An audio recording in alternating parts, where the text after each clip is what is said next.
다이어트가 무너진 다음날 사람들은 보통 전날 먹은 음식을 떠올립니다. 어제 치킨을 먹어서 망했어. 과자만 안 먹었어도 괜찮았는데. 역시 나는 먹는 걸 못 참아. 그런데 어쩌면 문제는 먹기 몇 시간 전부터 시작됐을 수 있습니다.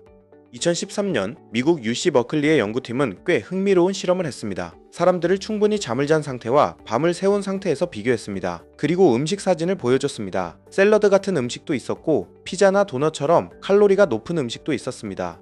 참가자들은 각 음식을 얼마나 먹고 싶은지 평가했고 연구진은 그 순간 뇌에서 어떤 일이 일어나는지 fMRI로 확인했습니다. 결과는 꽤 충격적이었습니다. 잠을 못 잔 상태에서는 음식의 가치를 평가하는데 관여하는 전두피질과 섬엽족 활동이 떨어졌고 반대로 편도체의 반응은 더 강해졌습니다. 그리고 사람들은 체중 증가로 이어지기 쉬운 고칼로리 음식에 더 강한 욕구를 보였습니다. 여기서 중요한 건 단순히 잠을 못 자면 배가 고프다가 아닙니다. 잠을 못 자면 뇌가 음식을 바라보는 방식 자체가 달라질 수 있다는 겁니다. 평소라면 그냥 지나칠 수 있었던 도넛이 더 매력적으로 보이고 평소라면 참을만 했던 피자가 더 강하게 당기고 평소라면 닫을 수 있었던 배달앱을 다시 열게 될 수 있습니다. 우리는 이런 날에도 보통 이렇게 생각합니다. 오늘은 내가 의지가 약했네. 그런데 정말 의지 하나의 문제일까요? 이 연구만 보면 한 가지 의문이 남습니다. 밤을 새우는 건 너무 극단적인 조건 아닐까요? 실제 생활에서 잠을 조금 더 잔다고 정말 먹는 양까지 달라질까요?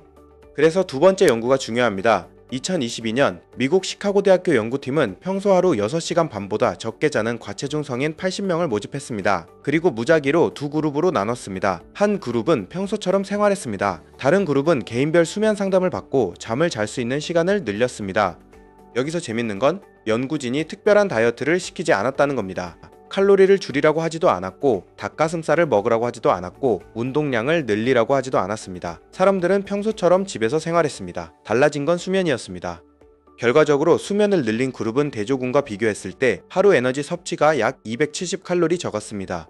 생각보다 큰 숫자입니다. 270칼로리면 작은 간식 하나 수준으로 끝날 수도 있지만 매일 반복된다면 이야기가 달라집니다. 그런데 여기서 더 중요한 건 잠을 많이 자면 무조건 살이 빠진다가 아닙니다. 제가 주목하는 건 다른 부분입니다. 사람은 잠이 부족한 상태에서도 똑같은 식단을 지킬 수 있다고 생각합니다. 어제 8시간 잤든 오늘 5시간 잤든 그냥 참으면 되지 라고 생각합니다. 하지만 실제로는 같은 음식이 다르게 느껴질 수 있습니다. 같은 과자가 더 매력적으로 보일 수 있고 같은 배달의 말림이 더 강한 자극이 될 수 있고 평소에는 넘길 수 있던 유혹에서 더 쉽게 흔들릴 수 있습니다. 저는 이런 차이를 바이오싱크 OS에서 생활 리듬이라는 관점으로 봅니다. 생활 리듬이 안정적인 사람은 수면과 기상, 식사와 활동 시간이 비교적 일정합니다. 그래서 하루의 의사결정 환경도 비교적 예측 가능합니다. 그런데 생활 리듬이 쉽게 흔들리는 사람은 다릅니다. 평일에는 잠이 부족합니다. 주말에는 늦게 자고 늦게 일어납니다. 첫 끼가 밀립니다. 운동 시간이 밀립니다. 저녁 식사가 늦어집니다. 그리고 자기 전까지 깨어있는 시간이 길어지면서 음식에 노출되는 시간도 같이 늘어납니다. 문제는 이 모든 일이 따로 일어나지 않는다는 겁니다. 잠을 못 자서 피곤하고 피곤해서 운동을 미루고 운동을 미뤄서 생활 리듬이 더 늦어지고 저녁이 길어지면서 배달앱을 켜고 먹고 나면 다시 늦게 잡니다. 한 번의 야식이 아니라 하루 전체가 서로를 끌고 가는 겁니다. 그래서 생활 리듬이 흔들리는 사람에게 야식만 참으세요 라는 조언은 생각보다 약할 수 있습니다.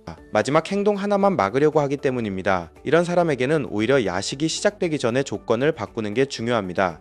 그래서 평소 6시간대 이하로 자는 사람이라면 2주 동안 한 가지를 실험해보세요. 무작정 오늘부터 일찍 자야지 라고 하지 마세요. 기상시간은 가능한 한 크게 흔들지 않고 취침 준비를 지금보다 30분 먼저 시작해보세요. 저녁을 먹고 집안의 밝기를 조금 낮추고 샤워를 일찍 끝내고 휴대폰을 침대가 아닌 책상에 올려두세요. 잠을 일찍 잘 수 있는 환경을 확보하는 겁니다. 그리고 2주 동안 3가지만 관찰해보세요. 혹시라도 잠을 못 잔 다음날 달고 기름진 음식이 더 강하게 당기는지, 피곤한 날 배달앱을 더 자주 켜는지, 수면 시간이 늘어난 날 저녁 식욕이 조금이라도 덜 흔들리는지. 여기서 중요한 건 완벽한 수면을 만드는 게 아닙니다. 내 식욕과 음식 선택이 수면 상태에 따라 얼마나 달라지는지 확인하는 겁니다. 만약 수면이 짧은 날마다 식단이 무너지고 피곤한 날마다 자극적인 음식이 당기고 주말에 생활 리듬이 늦어지면 월요일까지 식사가 흔들린다면 당신에게 필요한 건 더 완벽한 식단표가 아닐 수 있습니다. 생활 리듬을 먼저 안정시키는 전략이 필요할 수 있습니다.